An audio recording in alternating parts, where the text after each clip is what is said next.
ఇంకో పక్క నిన్నే చూశారు, డ్రగ్స్ కూడా తీసుకొచ్చారు. బ్రెజిల్ నుంచి 25,000 కేజీల డ్రగ్స్ ని విశాఖపట్నం పోర్టుకు తీసుకొచ్చారంటే వీళ్ళు ఎంత దుర్మార్గులో మీరు ఒక్కసారి ఆలోచించుకోవాల్సిన అవసరం ఉంది. అందుకే నేను ఒకటే చెప్తున్నాను, మన రాష్ట్రంలో ఉండే యువతకు విజ్ఞప్తి చేస్తున్నా, మళ్ళీ మీ భవిష్యత్తుకు భరోసా ఇచ్చే బాధ్యత నాది. రేపు ఎన్నికల్లో వైఎస్ఆర్ కాంగ్రెస్ పార్టీని చిత్తుగా ఓడించి ప్రజలకు వాస్తవాలు చెప్పాల్సిన బాధ్యత మీది.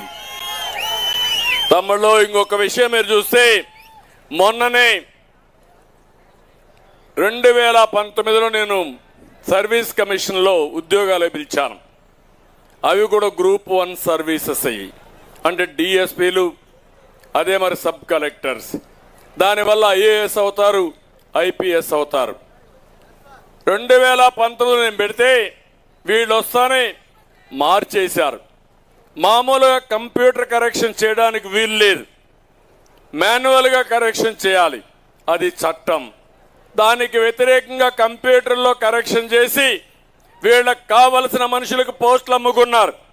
దానిపై నిరుద్యోగులంతా కోర్టుకు వెళ్లారు, హోరాహోరీగా పోరాడారు. నా దగ్గర కూడా వచ్చారు, నేను కూడా సహకరించా. కడాన వాళ్ళు ఇమ్మీడియట్గా న్యాయం జరగలేదు. 2 ఏళ్లు పోరాడారు, 3 ఏళ్లు పోరాడారు. కడకు హైకోర్టు కరుణించి చాలా క్లియర్గా కంప్యూటర్ కరెక్షన్ చేయడానికి లేదు, మాన్యువల్గా చేయమని ఆర్డర్స్ ఇచ్చారు. మాన్యువల్గా చేయమంటే మాన్యువల్గా వర్క్ స్టార్ట్ చేశారు. వీళ్ళ మనుషులకు ఉద్యోగం రాలేదు. మళ్ళీ రెండోసారి వాల్యుయేషన్కి వెళ్ళారు మాన్యువల్గా. మీరు గుర్తుపెట్టుకోవాలి, మళ్ళీ యువతంతా మళ్ళా హైకోర్టుకి వెళ్ళారు. మీరు చెప్పారు, మాన్యువల్ కరెక్షన్ చేశారు, మళ్ళా దాని మీద ఎనిక్కిపోయి మళ్ళా మాకు ఉద్యోగాలు ఇవ్వకుండా అమ్మేసుకున్నారని మళ్ళా పోతే హైకోర్టు క్షుణ్ణంగా పరిశీలించి తప్పు చేశారని